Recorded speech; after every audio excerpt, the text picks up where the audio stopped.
kedua adalah kekuatan sehat, yang ketiga adalah kekuatan iman. Iya, kalau harta hilang sebetulnya tidak perlu ngaruh dengan kita ini, karena sehebat-hebatnya harta makin lama ya kalau tidak sempat menggunakan dengan baik akan hancur. Nikmat harta, kekuatan harta, berapa banyak orang menjadikan kekuatan harta itu paling utama. Padahal memang harta ini bagian daripada kekuatan, tapi seorang mukminin, muslimin, muslimat, ketika kekuatan harta ini tidak ada, nggak bakalan ngaruh. Yang kedua, itu adalah kekuatan yang disebut dengan kekuatan sehat. Kalau kekuatan sehat ini hilang, maka akan hilang beberapa hal yang kita miliki. Tidak usah kita yang sakit, anak yang sakit, istri sakit, orang tua sakit, suami sakit, itu kehilangan kekuatan kita. Kekuatan kita tuh hilang. Iya. Jadi kenapa? Ya itulah kekuatan yang kedua itu dalam kesehatan. Tapi kalau seandainya harta hilang, itu tidak berpengaruh. Tapi kalau seandainya kesehatan hilang, itu cukup berpengaruh, hampir setengah kekuatan hilang. Tapi kekuatan yang paling dahsyat ini adalah ketika hal yang ketiga hilang. Apa kekuatan iman? Keyakinan. Kalau sudah keyakinan ini hilang, itu ambruk semuanya. Jadi orang mukminin, mukminat, kekuatan terdahsyat, kekuatan adalah iman. Yang keduanya adalah sehat, lalu yang ketiganya adalah harta. Tapi harta hilang nggak ngaruh dalam kehidupan kita, maksudnya untuk beribadah. Tapi kalau sehat, ngaruh ibadah juga. Enaknya ibadah seperti apa kalau dalam keadaan sakit? Tidak bisa. Iya. Selanjutnya dengan menyebutkan la haula wala quwata illa billah, ini adalah iman. Tiga kekuatan yang ada dalam diri manusia, satu tidak berpengaruh, satu lagi berpengaruh setengahnya, yang satu lagi yang terakhir atau itu adalah berpengaruh keseluruhannya. Harta, sehat, sama apa? Iman. Iya. Hari ini insya Allah kita akan mempelajari yakni sirah nabawiyah. Iya, betul, percikan hijrah. Bismillahirrahmanirrahim. Kita sudah sampai perjalanan Isra dan Mi'raj. Bukan hanya tiba dalam perjalanan Isra dan Mi'raj saja, kita pun sudah mengetahui bagaimana setelah Rasulullah selesai Isra dan Mi'raj. Jangan dikira setelah Isra dan Mi'raj itu tidak ada ujian dan tidak ada halangan. Justru setelah Isra dan Mi'raj ini adalah ujian, cacian, hinaan, cercaan makin dahsyat diterima oleh Rasulullah SAW. Saya lanjutkan beberapa langkah berikutnya. Rasulullah SAW sebelumnya mengizinkan kepada para sahabat untuk hijrah kemana? Ke Habasyah. Jadi hijrah itu 3 kali. Pertama ke Habasyah, yang kedua ke Habasyah, lalu yang ketiga adalah ke Madinah Al-Munawwarah. Hijrah ke Habasyah itu diizinkan. Hijrah ke Habasyah yang kedua juga diizinkan. Tapi kalau untuk hijrah ke kota Madinah Al-Munawwarah itu bukan diizinkan, tapi diperintahkan. Itu bedanya. Kalau ibu, bapak atau bunda bertanya mengatakan apa perbedaan hijrah ke Habasyah dan hijrah ke Madinah? Hijrah ke Habasyah itu diizinkan. Yang mau monggo, yang enggak apa-apa. Tapi kalau untuk hijrah ke Madinah wajib untuk berangkat ke kota Madinah, itu hukumnya wajib. Hijrah ke Madinah hukumnya wajib. Tapi Madinah sama Makkah itu cukup jauh jaraknya, 400 km lebih. Cukup jauh. Iya. Dalam perjalanan ini tidak mungkin Rasulullah tiba-tiba datang ke Madinah saja tanpa tahu di Madinah ada siapa. Rasulullah di kota Madinah itu bukan mengadu nasib, bukan bagaimana nanti di sana, tidak. Tapi apa? Sudah dicanangkan, sudah disiapkan, namanya adalah kekuatan-kekuatan di kota Madinah. Jadi bunda, singkat ceritanya, untuk saya kasih tahu di awal, Rasulullah tiba ke kota Madinah, Islam itu sudah kuat di kota Madinah. Islam itu sudah ada di kota Madinah. Kok bisa? Nah itulah kita mulai dari percikan hijrah. Percikan itu apa ya? Biasanya kalau mau kebakaran itu ada percikan-percikan, habis itu apa? Kebakar. Iya. Sebelum hijrah itu ada percikan hijrah, sehingga Rasulullah memutuskan untuk hijrah. Kenapa? Karena Rasulullah ternyata tiba ke kota Madinah itu tidak seperti saat Rasulullah tiba ke Taif. Ketika Rasulullah tiba ke Taif, apa yang terjadi? Disambut? Disambut dengan hinaan. Disambut dengan bebatuan. Disambut dengan lemparan batu. Jadi istilahnya disambut dengan sambitan. Itu Rasulullah SAW ketika datang ke mana? Taif. Tapi begitu Rasulullah tiba ke kota Madinah, Masya Allah, kata-kata yang terindah yang disampaikan oleh orang-orang Madinah adalah Tala'al badru alaina min thaniyatil wada' wajaba syukru alaina, dan selanjutnya. Berarti orang Madinah ini sudah sangat mengharapkan kedatangan Rasulullah. Pertanyaannya, kok bisa? Kan Rasulullah di Mekah, kok yang di Madinah menghajatkan dan merindukan Rasulullah? Inilah percikan hijrah, kita akan ketahui semuanya. Masya Allah, percikan hijrahnya kita akan tahu seperti apa. Bunda yang berbahagia, Rasulullah setelah hijrah ataupun Rasulullah setelah Isra Mi'raj tetap menyampaikan tentang syiar Islam.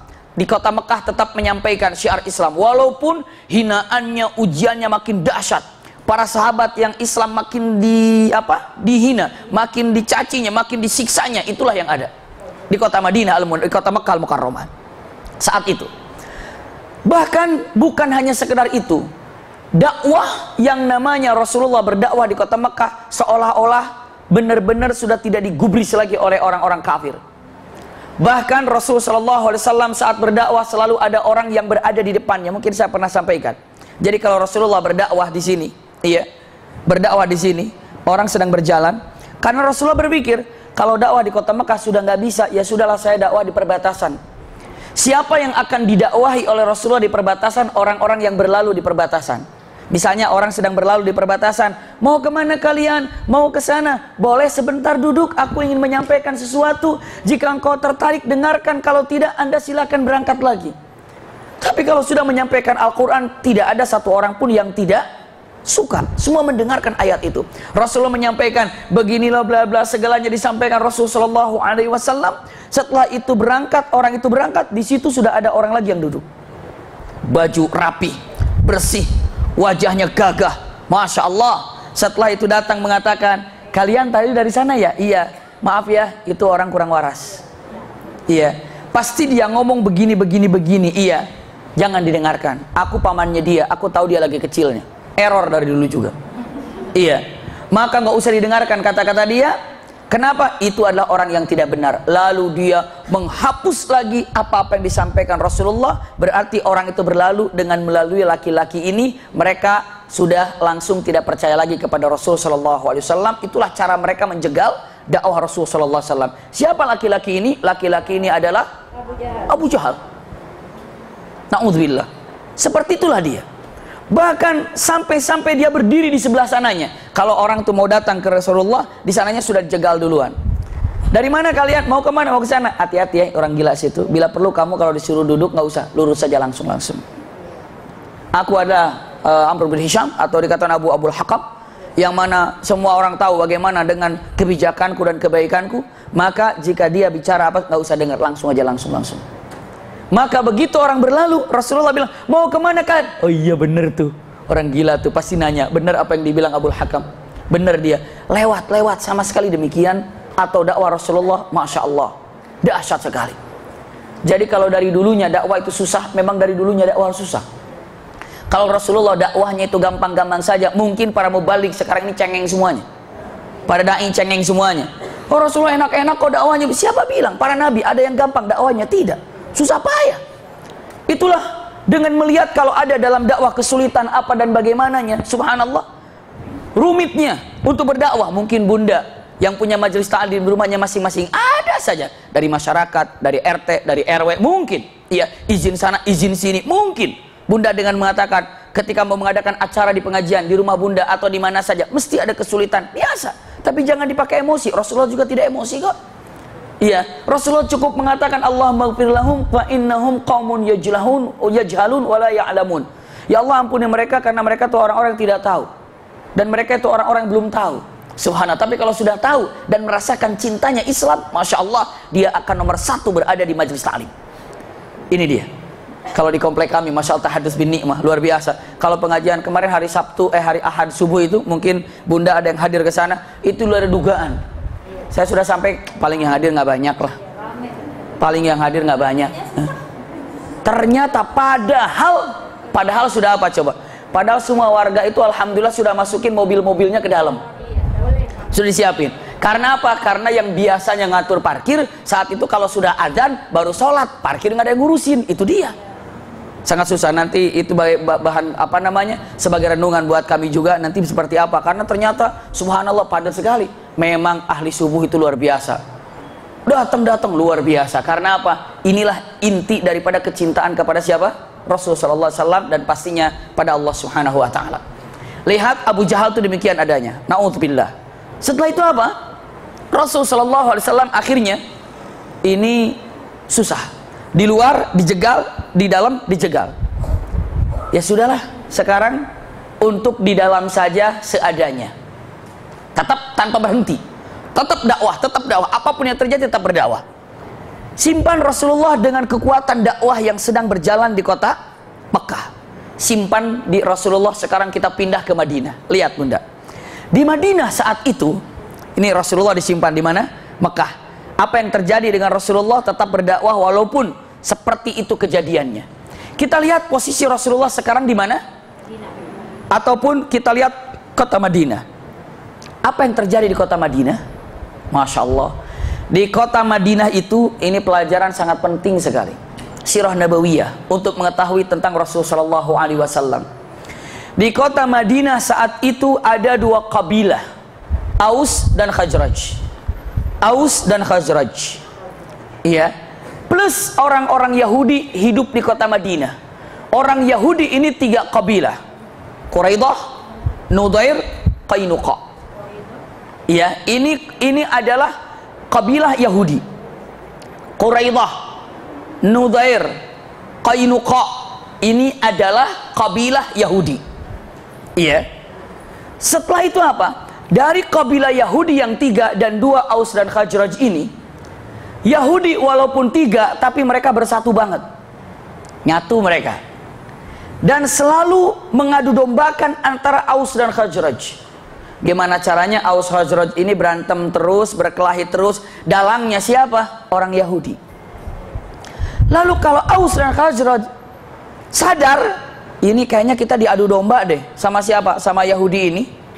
Kadang-kadang namanya Aus dan Khazraj selalu masang taring ataupun marah kepada Yahudi. Kadang-kadang ada bentrok juga bersama orang Yahudi. Yahudi ini, lihat nih, Yahudi ini kalau marah sama Aus dan Khazraj bilang begini. Mudah-mudahan ibu bisa konsentrasi, iya, untuk memahami masalah ini, karena ini adalah awal mulanya kenapa Rasulullah hijrah ke kota Madinah, dan bagaimana mulanya Islam di kota Madinah. Sebelum Rasulullah tiba, Islam sudah ada di kota Madinah. Lihat, ini Yahudi yang tiga kabilah ini, Qainuqa, Nudair dan Quraidah. Kalau dia marah sama Aus dan Khazraj, marahnya begini. Begini marahnya. Kalian jangan macam-macam sama kami. Maksudnya kami itu Yahudi. Kalian jangan macam-macam sama kami. Kami ini adalah turunan-turunan Nabi. Iya kan? Turunan-turunan Nabi. Kami ini Yahudi Bani Israel, awal mulanya itu daripada Nabi Ibrahim, lalu Nabi Ishak, lalu Nabi Yakub, lalu Nabi Yusuf, terus sampai akhirnya punten Nabi Musa, lalu sampai ke Nabi Harun, lalu sampai ke Nabi Zakaria, subhanallah, lalu sampai ke Yahya. Ini akan turunan-turunannya, kami itu Bani Israel. Iya, sampai Isa, lalu selanjutnya dengan menyebutkan sebentar lagi akan ada Nabi akhir zaman, namanya Muhammad, dan pasti Muhammad juga adalah turunan kami juga nantinya. Berawal dari turunan siapa? Bani Israel. Dan jika Nabi itu sudah datang, kalian akan kami sembelih semuanya. Kenapa? Mana ada ceritanya Nabi perang terus kalah, mana ada. Sementara kami dari dulu keluarga Nabi semuanya. Bisa dipahami nggak nih? Karena apa? Karena dari zaman Nabi Ibrahim, subhanallah, sampai Nabi Isa alaihissalam, itu Nabi tidak putus. Nabi. Dan sekarang Bani Israel meyakini saat itu dengan mengatakan sebentar lagi juga ada Nabi. Nabi siapa? Nabi Muhammad. Hanya dia juga bingung. Kenapa? Nabi Isa nggak nikah. Iya kan?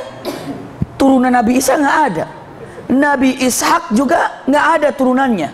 Nabi Zakaria juga nggak ada turunannya. Hanya satu-satunya anaknya siapa? Siapa? Yahya. Setelah itu di atasnya udah terlalu banyak keturunannya. Siapa yang akan jadi nabi ya? Mereka nggak terfikir kalau nabi itu akan datang dari keturunannya Nabi Ismail alaihissalam. Bisa dipahami nggak nih? Ini loncat ke belakang. Kenapa bunda? Nabi Ibrahim punya anak kan dua, Nabi Ismail dan Nabi Ishak. Kalau Nabi Ishak terus nabi, ya kan? Kalau Nabi Ismail stop. Tapi turunannya jelas, terus turunan. Tiba-tiba di ujung Nabi Muhammad, seolah-olah Allah menyembunyikan nasab Nabi Muhammad. Bisa dipahami nggak Bunda? Disembunyikan nasabnya. Loh, kenapa disembunyikan? Karena kalau ketahuan nasabnya Nabi Muhammad dari mana, bisa jadi oleh Yahudi ditumbangkan, diputuskan dan dimatikan. Itulah Yahudi itu hobinya bunuh para nabi. Sampai sekarang nabi tidak ada, punten. Sampai nabi tidak ada, punten, membunuh dulu para sahabat. Setelah sahabat tidak ada, bunuh juga tabi'in. Tabi'in tidak ada, tabi'in. Tidak ada tabi'in, para ulamanya dibunuh. Sampai sekarang negeri Islamnya dihancurkan. Tidak ada negeri Islamnya, ada ulama satu-satu dihancurkan juga. Memang dia itu hobinya membunuh orang-orang yang dekat dengan Allah Subhanahu wa Ta'ala.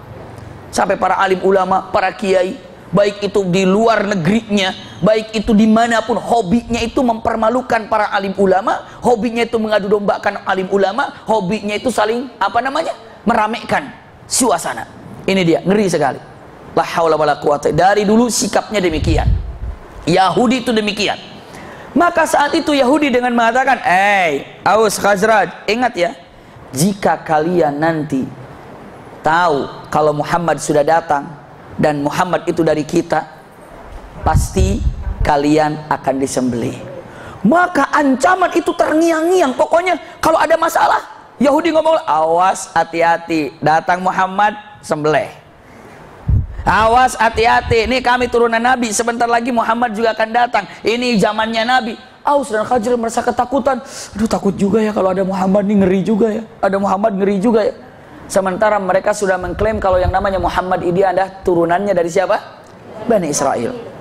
Lihat selanjutnya, ancaman yang paling kuat dan menakutkan bagi Aus dan Khazraj adalah kedatangan siapa? Nabi Muhammad.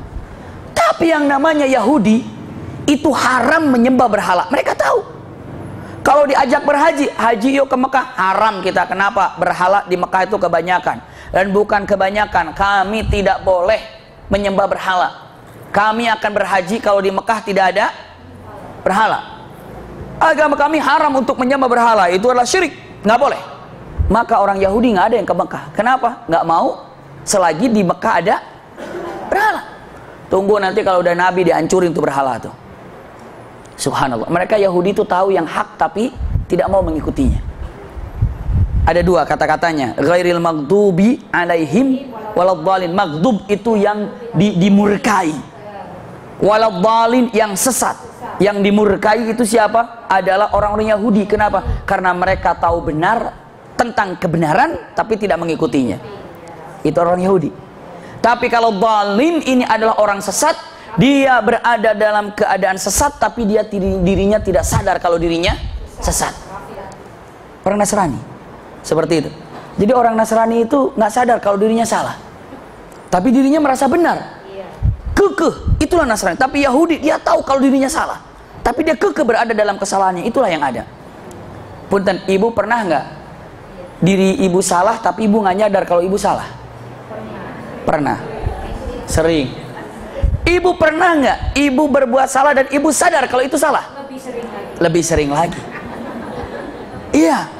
Iya, pernah saya sampaikan di pertemuan waktu keluarga di Rumil di sini untuk pasutrinya antara syubhat dan syahwat. Saya sudah terangkan apa syubhat dan apa syahwat. Subhanallah. Nah, Yahudi ini ancamannya demikian. Nggak mau haji, kenapa? Ada berhala. Terus gimana? Tunggu aja, saya mah tunggu Nabi pokoknya.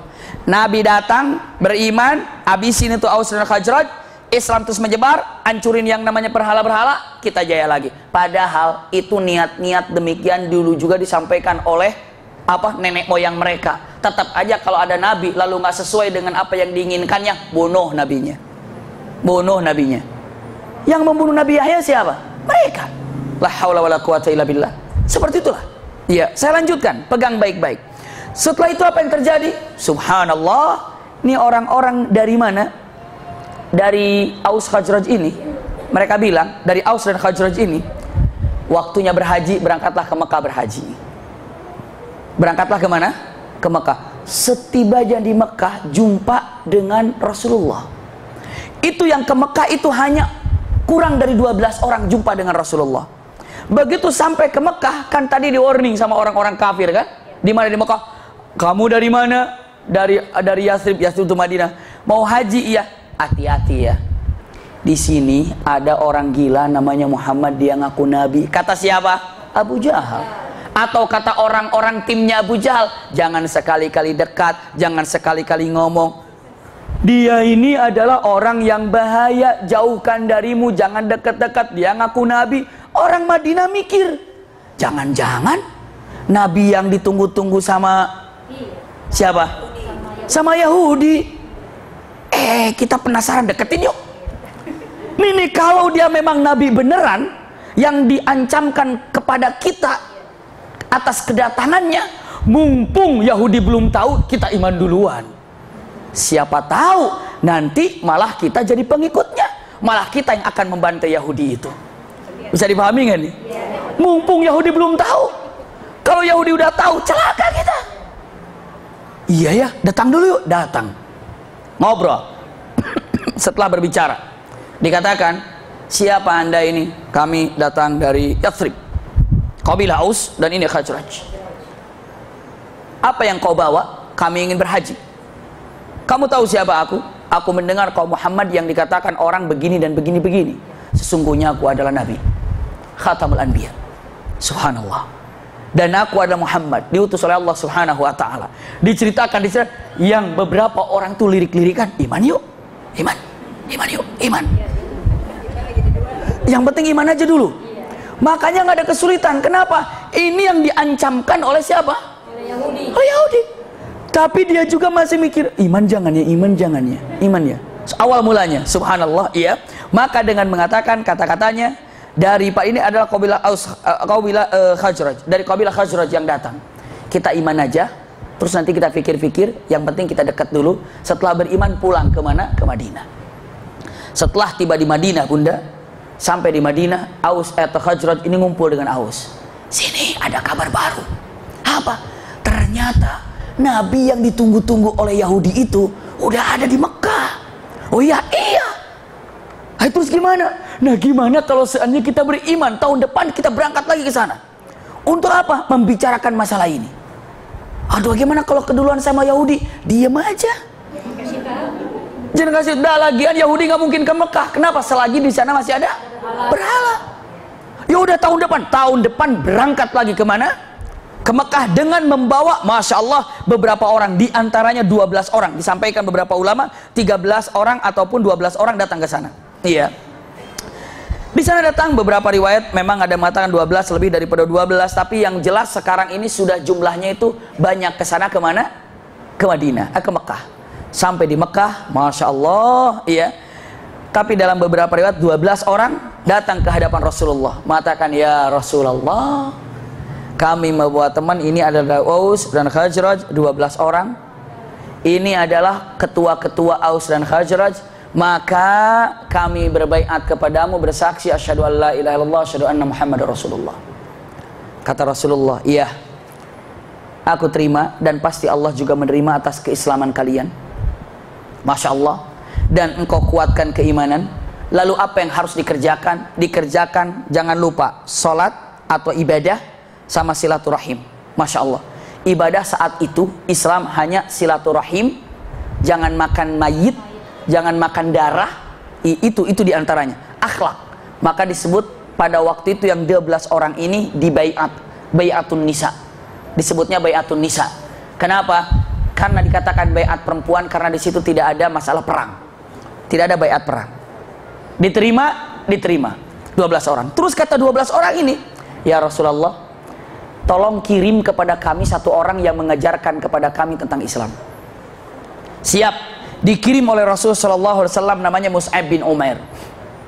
Mus'ab bin Umair seorang pemuda, pintar, hebat, cekatan, tutur katanya bagus, akhlaknya juga bagus. Ya Mus'ab, kamu berangkat bersama 12 orang ini ke Madinah dan sebarkan Islam di Madinah. Masya Allah, duta pertama kali Islam itu Mus'ab bin Umair. Duta Islam pertama kali. Dikirim kemana? ke Madinah. Mus'ab bin Umair, datanglah Mus'ab bin Umair ke Mekah, berjumpa dengan Aus, berjumpa dengan Khazraj. Masya Allah, hanya dalam beberapa tahun saja dengan akhlaknya Mus'ab bin Umair, orang Aus dan Khazraj Islam semuanya. Masya Allah. Bisa dipahami di sini sampai di sini ya. Islamlah. Yahudi dia bilang dengan mengatakan, biarin aja. Entar juga kalau dia tahu kita ini lebih tahu, dia juga diam. Sombong, tetap sombong. Iya. Lalu mereka akhirnya begitu mengetahui tentang keberadaan Nabi Muhammad di kota mana? Di kota Madinah atau di kota Mekah. Apa yang terjadi kepada Aus dan Khazraj? Itu cerita-cerita yang dia bilang, kalau ada kami akan beriman, palsu semuanya. Bahkan dengan mengatakan, tunggu dulu, yakinin dulu itu Muhammad yang ada di Injil, di Taurat, bukan. Entar juga kalau yang namanya Muhammad ini pasti datang ke Madinah, karena dalam Taurat, Injil yang namanya Muhammad itu pasti datang ke Madinah. Tunggu, kalau dia benar-benar ke Madinah berarti dia itu apa? Nabi. Tunggu aja dulu. Kalau benar-benar Nabi datang ke Madinah, tunggu nanti, apa susahnya? Begitu nongol di Madinah, kita beriman. Sekarang nggak usah beriman dulu, tunggu aja dulu. Kita kan khusus. Kalau keluarga Nabi itu diajaknya langsung sama Nabi, masa sama Mus'ab? Janganlah. Tunggu dong. Bisa dilihat kesombongannya. Tetap sombong. Dia pengen yang namanya datang memberikan ajakan itu siapa? Nabi Muhammad. Karena kita kan keturunannya Harun, keturunannya Musa. Masa diajak sama Mus'ab itu aja? Tunggu, kalau dia memang Nabi, datang ke Madinah. Kalau dia datang ke Madinah, dia akan ngajak kita. Kalau gitu, beriman. Sekarang jangan dulu, tenang aja. Kita adalah terhormat. Tunggu nanti kalau yang memanggilnya siapa? Nabi Muhammad langsung. Na'udzubillah. Itu kesombongan yang ada. Saya lanjutkan, Bunda. Terus berjalan. Tahun berikutnya kirim lagi. Banyak, sekitar 83 orang. Kemana? Ke Mekah. Di Mekah ini, Masya Allah, Al-Bara atau Al-Bara ibnu Ma'rur dan Sa'ad bin Malik. Masya Allah. Al-Bara ibnu Ma'rur ini adalah dua orang dari Aus dan Khazraj, ketuanya. Datang ke kota Mekah, ingin jumpa dengan Rasulullah, berjumpalah dengan Rasulullah. Assalamualaikum ya Rasulullah. Kata Rasulullah, waalaikumsalam, man antuma, siapa kalian? Saya dari Yathrib. Maksudnya, aku utusan dari Aus dan Khazraj. Oh iya. Lalu dia mengatakan, ya Rasulullah, asyhadu an la ilaha illallah wa asyhadu annaka Muhammad Rasulullah. Kata Rasulullah, qabbalallahu lak atau taqabbalallahu lak. Allah menerima kamu, menerima kalian. Siapa kalian? Dijawab mengatakan, ana Al-Bara ibnu Ma'rur. Aku adalah Al-Bara ibnu Ma'rur. Lalu kamu siapa? Tanya satu lagi. Aku adalah Sa'ad bin Malik. Ini Sa'ad bin Malik adalah seorang penyair yang sangat luar biasa. Bunda, simpan baik-baik. Begitu Rasulullah mendengar Sa'ad bin Malik, dan Sa'ad bin Malik pun dalam hidupnya tidak pernah lupa perkataan beliau ini. Kenapa? Perkataan Rasulullah. Karena begitu dikatakan, saya adalah Sa'ad bin Malik, Rasulullah menyambut, Sa'ad bin Malik. Kenapa? Rasulullah sudah mengenal Sa'ad bin Malik. Kenapa? Karena Sa'ad bin Malik ini adalah penyair yang sangat terkenal dari kota Madinah. Sa'ad bin Malik asy-syair. Rasulullah, Sa'ad bin Malik penyair itu, iya. Masya Allah, selamat datang Sa'ad bin Malik. Punten-punten, kalau ada orang mengenal ibu, padahal orang itu orang terhormat, kira-kira senang nggak Bunda? Senang banget. Ini Rasulullah mengenal Sa'ad bin Malik. Masya Allah. Jadi ketika berjalan atau berjumpa, kamu siapa? Aku Al-Bara bin Ma'rur. Kamu Sa'ad bin Malik. Sa'ad bin Malik asy-syair, penyair itu, iya. Ahlan bika ya Sa'ad bin Malik. Masya Allah, sampai Sa'ad bin Malik mengatakan, aku tidak pernah lupa begitu Rasulullah mengenalku di awal perjumpaanku. Masya Allah, hebat sekali. Jadi kalau ibu mau memberikan teman, misalnya dia sebagai apa, tolong angkat. Assalamualaikum, salam kenalan. Bapak kerja di mana? Saya kerja di, misalnya, saya alhamdulillah TNI, misalnya. Oh, Masya Allah, TNI, saya kalau melihat TNI itu luar biasa. Gagahnya, pakaiannya, Masya Allah luar biasa. Jangan dingin. Banggakan. Memang seperti itu sunnah untuk membanggakan. Misalnya datang di bapak di mana? Saya TNI ya. Banyak sih kayak gitu. Astagfirullahaladzim. Iya. Atau dengan mengatakan benar-benar ini berada dalam cinta yang ada. Ketika ditanya, maaf Mbak tugasnya apa? Alhamdulillah saya di rumah sakit kerjanya. Masya Allah luar biasa. Hebat, bisa nolong orang, bisa itu, bisa ini. Puji. Mbak sebagai apa? Alhamdulillah saya di pasar berdagang. Masya Allah, dagang tuh luar biasa. Dagang itu adalah rizkinya luar biasa. Allah yang ngatur. Bisa nggak? Setiap kita tahu berkenalan, dia sebagai apa? Angkat dengan kesibukannya. Jangan becek gitu ya. Apa itu? Nggak usah nanya sama Pero. Udah tahu jawabannya. Jadi kalau orang ditanya sebagai apa, misalnya saya ada di rumah aja, Masya Allah, ibu rumah tangga itu luar biasa, hebat. Iya, pekerjaan yang tanpa ada penghargaan kadang-kadang. Iya, kadang-kadang kenapa? Anak nilainya bagus semua, nggak pernah dibilang suaminya keren mah, berhasil. Tapi kalau seandainya anak nilainya jelek, gimana sih mah di rumah baru dimarahin, subhanallah. Kadang-kadang begitu, iya.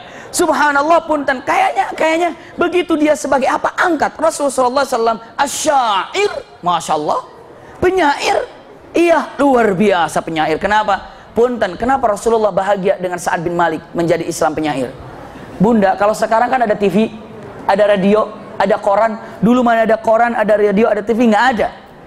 Tempat untuk menyebarkan itu melalui para penyair. Penyair itu kata-katanya sangat didengarkan. Penyair itu luar biasa. Jadi posisi penyair itu zaman itu persis zaman sekarang, posisi penyair itu bagaikan apa? Media. Seperti media. Iya, media apa? Media untuk menyampaikan hal-hal yang ada. Masya Allah, media itulah yang dikatakan para penyair. Maka Rasulullah sangat senang sekali ketika Sa'ad bin Malik masuk Islam. Ini buktinya. Rasulullah pernah didatangi oleh orang Arab, bilang, ya Muhammad, tolong dong, saya ingin belajar sholat. Ya udah belajar sholat. Cuma masalahnya orang ini nggak bisa ngapalin rokaat. Rasulullah bilang, ingat ya, zuhur 4 rokaat, asar 4 rokaat, habis itu maghrib 3 rokaat, habis itu isya 4 rokaat, habis itu subuh 2 rokaat. Ya, baik, coba ulangi lagi. Asar berapa tadi ya? Zuhur berapa ya? Dia bingung, nggak bisa. Rasulullah bilang, denger ya. Rasulullah lembut sekali. Asar 4, zuhur 4, maghrib 3, isya 4, subuh 2. Oke? Iya. Zuhur berapa? Berapa tadi? Bingung. Sampai Rasulullah ini gimana cara ngajarnya? Datang penyair. Beberapa riwayat Sa'ad bin Malik. Ya Rasulullah, aku yang akan mengajarkannya. Silahkan. Pakai syair baru hafal. Syair. Iya. Jadi kalau syair itu biasanya kan kalau kita seperti sajak pantun yang ujungnya gitu kan? Kalau gitu kan indah cara ngapalnya. Lihat kata penyair ini mengatakan. Dengarkan. Dia bilang, inna salata arba'un wa arba'.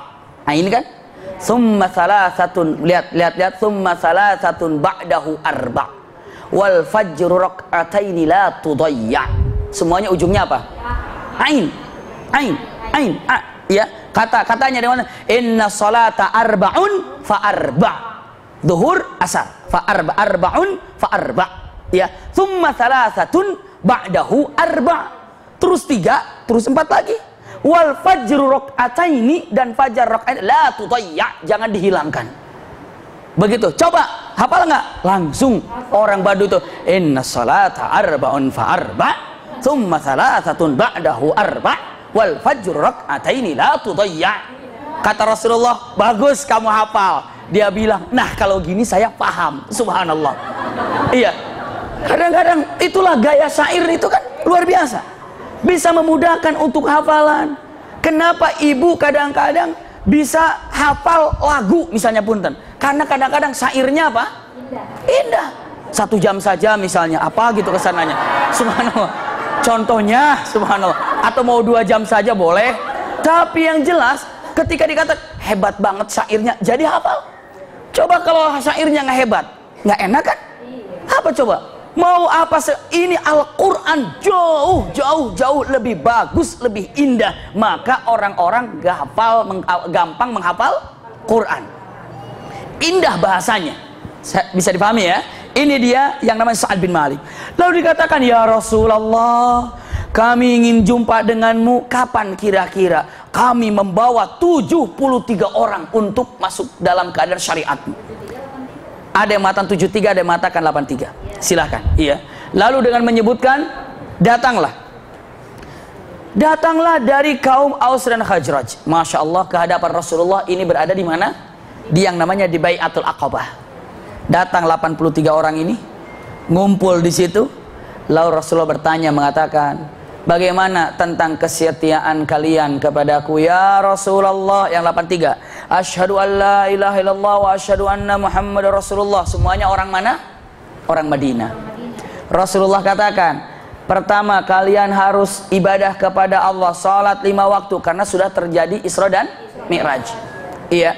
Lalu Anda sebarkan silaturahim. Lalu Anda laksanakan kebaikan-kebaikan, yang halal harus dibuang. Ingat, khamar atau apa ya punten, yang diharamkan harus dibuang. Yang haram harus dibuang. Yang halal, yang halas diambil. Yang haram diantaranya pada waktu itu punten khinzir. Atau punten, waktu itu diharamkan adalah mayit. Makan bangkai. Makan bangkai diharamkan. Terus harus sambungkan silaturahim. Semua dikasih tahu. Lalu orang-orang mengatakan, ya Rasulullah, itu kan ibadah aku dengan Allah. Kalau aku denganmu seperti apa? Lihat, ya Rasulullah disuruh sholat, puasa, zakatnya, sodakohnya, silaturahimnya. Sebarkan silaturahim, cinta kasih sayang.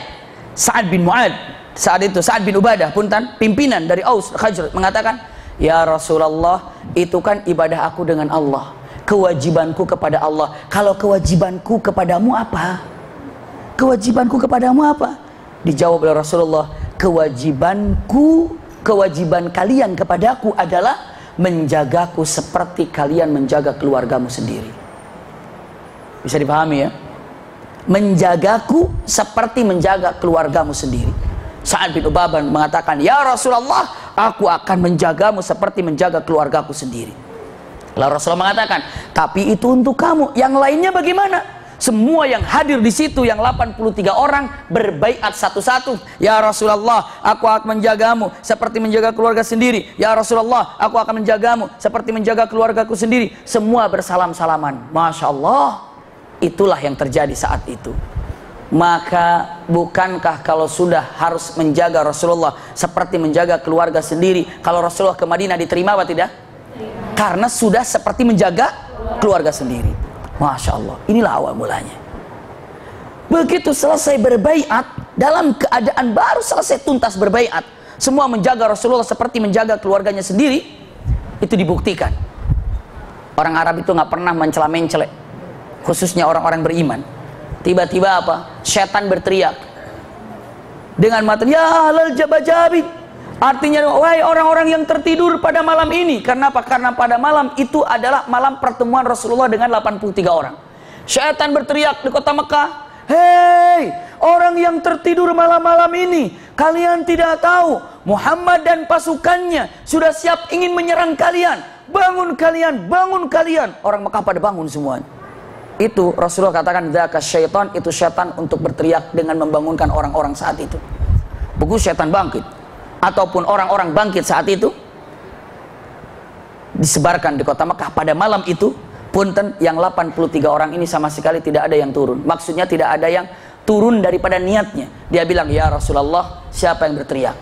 Itu adalah syaitan. Ya Rasulullah, perlukah aku untuk turun sekarang memerangi semuanya? Saat itu berjanji, saat itu siap perang. Rasulullah katakan, mumpung belum pada tahu mereka kumpul, pulang kalian semuanya. Jangan ada bekas kalau kita telah berkumpul. Bubar para sahabat. Seandainya Rasulullah katakan perangi, perang saat itu. Perangi, perang saat itu. Tapi Rasulullah jangan bubar. Subhanallah, ini terjadi. Pulang lagi semuanya, selesai haji. Tahun berikutnya Mus'ab bin Umair. Tahu siapa Mus'ab bin Umair yang tadi saya sampaikan? Duta besar yang dikirim oleh Rasulullah ke kota Madinah. Mus'ab bin Umair kirim surat. Apa kirim suratnya? Dengan mengatakan kata-katanya, ya Rasulullah aqbil ilaina, ya Rasulullah silakan datang ke kami, karena sesungguhnya tidak ada satu rumah pun di kota Madinah kecuali semuanya Islam. Masya Allah. Maksudnya apa? Aus dan Khazraj Islam. Ya Rasulullah datang kepada kami, karena sesungguhnya tidak ada satu orang pun di tempat kita kecuali semuanya Islam. Masya Allah, hebat Mus'ab bin Umair.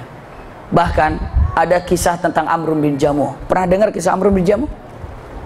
Amr bin Jamuh punya anak dua. Dua-duanya sudah Islam, tapi bapaknya belum Islam. Apa yang dilakukan sama bapaknya? Bapaknya itu masih menyembah berhala. Masih menyembah berhala. Lalu putranya Amr bin Jamuh, dua orang ini bilang, Pak, tolonglah jangan menyembah berhala. Ini bukan Tuhan, Pak. Masa Tuhan begini, Pak? Sudahlah. Lalu bapaknya mengatakan, kamu jangan sampai meninggalkan agama nenek moyang kita. Ini ada Tuhan kita yang memberikan rezeki, yang memberikan berkah, bla bla segala macamnya. Akhirnya anaknya ini malam-malam nyembelih ayam. Setelah itu darahnya dicoret-coretin kemana? Ke berhala itu. Coret-coretin ke berhala. Begitu pagi-pagi mau ibadah, waduh Tuhanku kasihan. Tuhanku acak-acakan, Tuhanku kotor. Dibersihkannya. Anaknya bilang, kenapa Tuhanku, Pak? Kenapa Tuhanmu, Pak? Ini nak, lihat nih, kotor banget nak. Ayo nak bantuin. Disiramin. Sudah rapi semuanya, dikasih minyak wangi segala macamnya. Tuhan kasihan, maafkan aku, semalam aku tiduran Tuhan, aku nggak bisa jaga Tuhan, maaf Tuhan. Subhanallah. Malam itu sembelih lagi apa? Ayam. Lebih parah lagi, sebadan-badannya merah sekarang. Begitu bangun, waduh Tuhanku kasihan, Tuhanku kasihan. Ribut, dibersihkan lagi. Lalu kata anaknya, Pak, gini aja deh Pak, daripada repot-repot begini, sekarang taruh pisau di sampingnya, bila perlu di sininya nih, biar kalau ada orang suruh tusuk aja, bilang. Iya juga ya, nah iya Pak, ayo dong Pak. Masa tiap hari bersihin, jaga diri dong, gimana sih? Iya, subhanallah. Ditaruh pedang, Pak, bilang Pak, Tuhan, maaf. Jangan lagi engkau ngerepotin saya. Jadi nanti saya sudah kasih pedang nih. Kalau ada apa tusuk aja. Iya, ini tolong jaga sendiri, rawat sendiri. Pokoknya jaga sendiri. Saya tidak ngerawat lagi. Maaf ya. Taruh, berangkat. Subhanallah, ini yang namanya putra Amr bin Jamuh, dua orang ini. Berhala itu dicopotin. Ada bangkai anjing. Kebetulan ada bangkai anjing. Bangkai anjing itu dibawa, diikat dengan berhala itu, iya. Lalu dikasih darah ayam lagi. Setelah itu dibuang ke tempat sampah. Udah di tempat sampah, ada darah ayam, diikat sama bangkai anjing, ditaruh berhala itu. Begitu pagi, Tuhanku mana? Mana Tuhanku? Waduh nggak tahu, nak cariin. Akhirnya, subhanallah, ini Amr bin Jamuh nyari Tuhannya di Madinah. Kalian tahu Tuhanku. Anaknya bantu aja. Terus belakang pada tahu sudah di tempat sampah. Diarahkan ke sana tanpa disengaja. Coba cari sana Pak. Subhanallah. Begitu, Pak, sini Tuhanmu tuh. Di bawah, diikat sama anjing, berdarah, tempat kotor. Waduh Tuhan, subhanallah. Lalu siapa? Anaknya mengatakan, Pak, kok Tuhan begitu? Nggak bisa jaga diri, boro-boro jaga diri, nggak bisa ngelepasin ikatan sama anjing itu. Apakah pantas Pak untuk diagungkan? Gimana dia mau nolong Bapak? Orang begitu dia juga sendiri. Dia mengatakan, terus Tuhanmu siapa nak? Masuk. Tuhanku adalah Allah Subhanahu wa Ta'ala, yang begini. Ditambah lagi dengan adiknya, tambah lagi. Akhirnya Amr bin Jamuh mengatakan, saya tidak pantas menyembah Tuhan seperti itu. Pulang ke rumah, syahadat Islam. Amr bin Jamuh, subhanallah.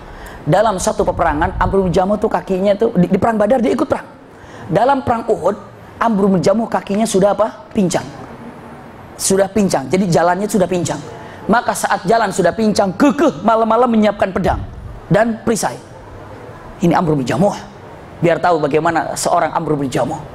Anaknya bertanya, Pak, mau kemana? Loh, kayak nggak tahu perang. Pak, sudah tua bapak ini, lebih 60-an usianya. Lalu A'raj, itu kakinya pun udah nggak bisa berlari. Kalau orang perang itu kan lari mundur. Subhanallah, bagaimana Anda bisa berlari? Kakinya pun begini. Pak, cukup kami berdua yang akan perang. Tidak nak, aku akan perang. Pak, tolong Pak. Tidak, Pak, tolong Pak. Jangan Pak. Saking sayangnya anak itu kepada orang tuanya. Ngadu sama Rasulullah, ya Rasulullah, bapakku ini keke mau perang. Padahal situasinya sudah demikian, sudah tua, sudah uzur. Tolonglah nasihati ya Rasulullah. Dinasihati ya Rasulullah.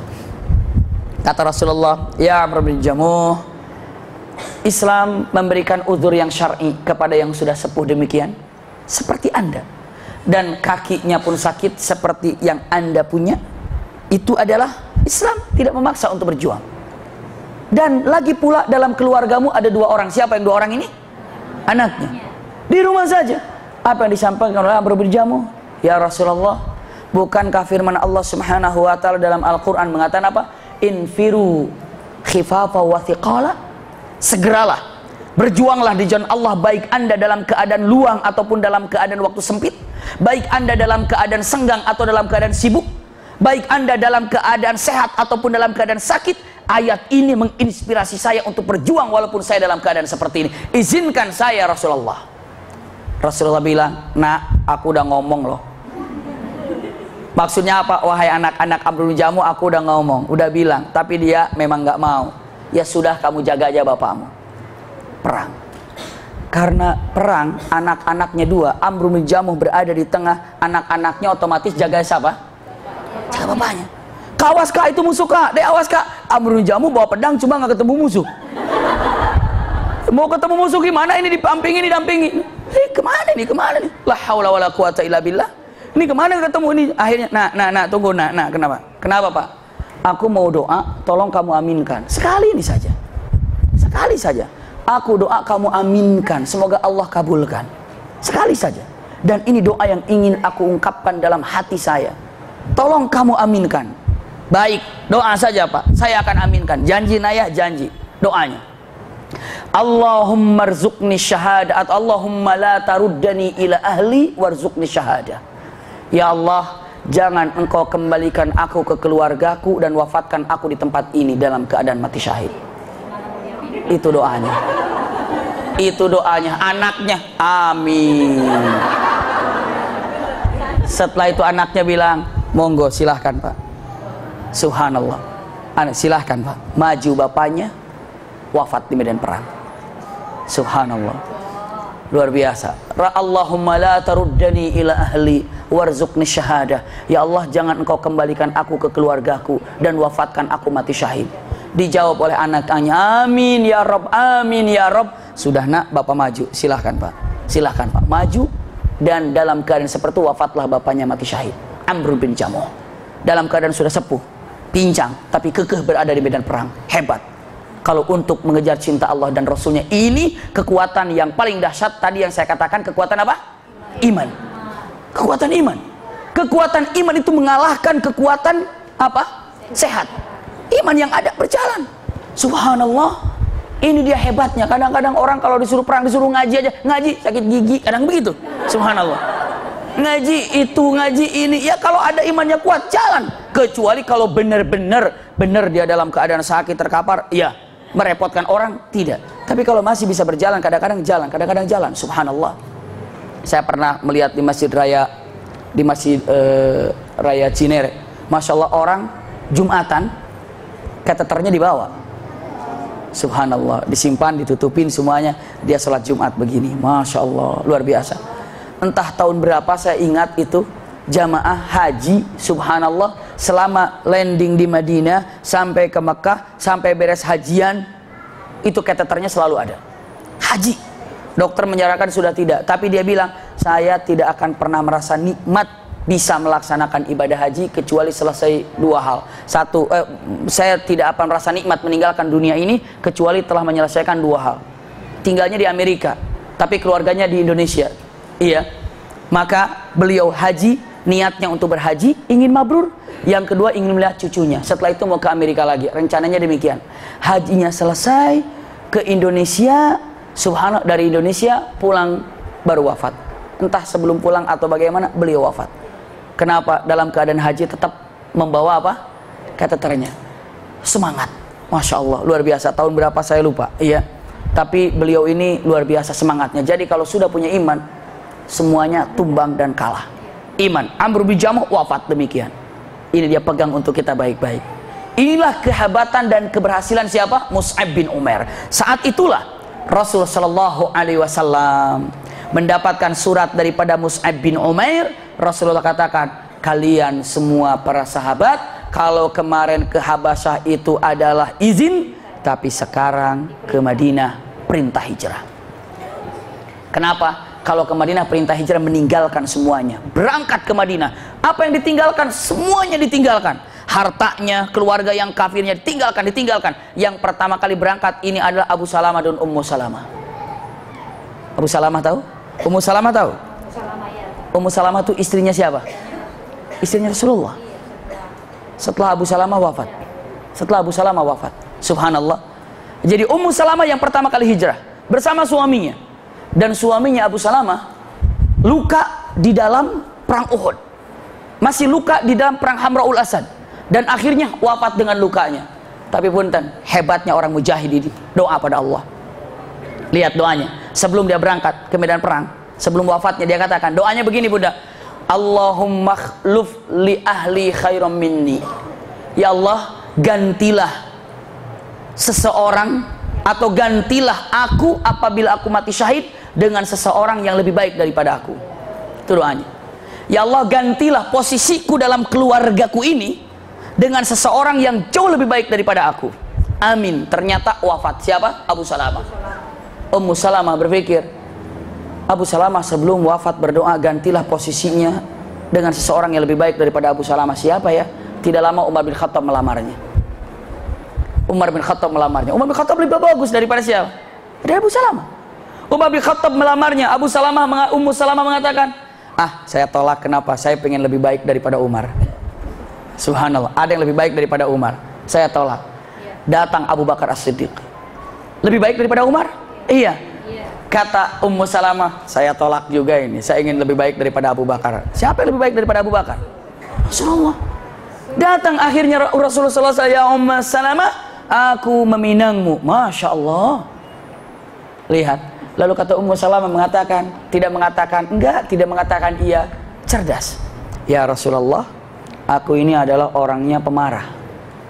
Kalau aku nanti marah, engkau bisa marah kepada aku, dan kalau aku marah, mungkin aku yang marah saja. Tapi jika engkau marah kepadaku, Allah ikut marah kepadaku. Karena marahnya Rasul, marahnya Allah, marahnya Allah, marahnya Rasul. Jadi aku ini pemarah ya Rasul. Jadi Rasulullah itu ke Rasulullah tidak mengatakan, enggak ya Rasulullah, enggak. Tidak bilang gitu. Ya Rasulullah, aku ini wanita pemarah. Saya takut jika engkau marah padaku, Rasulullah juga marah kepadaku. Terus Allah juga marah padaku. Terus bagaimana? Aku rasa-rasanya takut mengundang marahmu. Rasulullah jawab, ya Ummu Salamah, kalau engkau yakin dengan doa seorang Nabi dikabulkan, aku akan berdoa untukmu agar engkau menjadi istriku yang paling sabar. Masya Allah. Luar biasa, didoakan menjadi istri yang paling sabar. Maka istri paling sabar adalah siapa? Ummu Salamah. Ummu Salamah paling sabar. Dengan kesabaran itu menjadi teliti. Dengan ketelitian otaknya jalan. Orang kalau nggak bisa sabar, gerubak-gerubuk. Jadi apa? Nggak beres. Coba ibu bapak pakai kerudung, pakai baju, bunda nggak sabar, insya Allah nggak beres. Bunda, masya Allah sabar, begitu udah keluar kok kebalik, ini bisa jadi. Iya, subhanallah. Kenapa? Karena tidak sabar. Maka usikum wa iyaya nafsi bitaqwallah. Ini adalah Ummu Salamah. Didoakan biar engkau menjadi wanita sabar. Masya Allah. Yang keduanya apa? Ya Rasulullah, aku sudah punya anak. Bagaimana dengan anakku? Dijawab, anakmu adalah anakku, anakku adalah anakmu. Masya Allah, luar biasa. Nggak bilang anakmu adalah anakmu, anakku adalah anakmu. Enak aja begitu semua. Jadi dia suruh ngurus anak kita gitu. Subhanallah, tidak. Jadi anakmu adalah anakku, anakku adalah anakmu. Maka menikahlah dengan Ummu Salamah. Doa daripada siapa? Abu Salamah. Dan Abu Salamah ini dan Ummu Salamah orang pertama kali hijrah. Masya Allah. Kemana? Ke kota Madinah. Ini adalah Ummu Salamah. Ini adalah Ummu Salamah. Iya. Punten, semua para sahabat ke kota Madinah itu sembunyi-sembunyi, ngendap-ngendap, sembunyi-sembunyi. Kenapa? Takut apa? Ketahuan dibunuh. Kecuali yang tidak sembunyi-sembunyi satu orang. Siapa? Siapa yang hijrahnya terang-terangan? Siapa? Pastikan Umar ibn Khattab. Kalau orang mau hijrah malam-malam biar nggak ketahuan, orang pada tidur keluar. Kalau Umar bin Khattab bukan, malah pengumuman, malah apa? Tawaf dulu, Malah bukan hanya sekedar itu, datang sama orang-orang yang berkumpul. Ini orang-orang Quraisy ngumpul. Umar bin Khattab datang. Hei,